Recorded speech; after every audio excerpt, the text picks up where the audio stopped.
এক দম্পতির ঘটনা।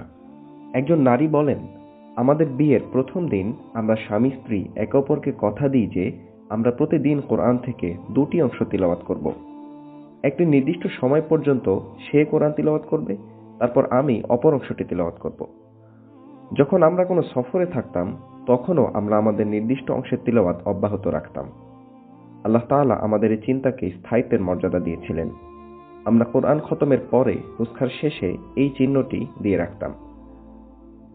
আজ আমাদের বিয়ের 30 বছর শেষ হলো।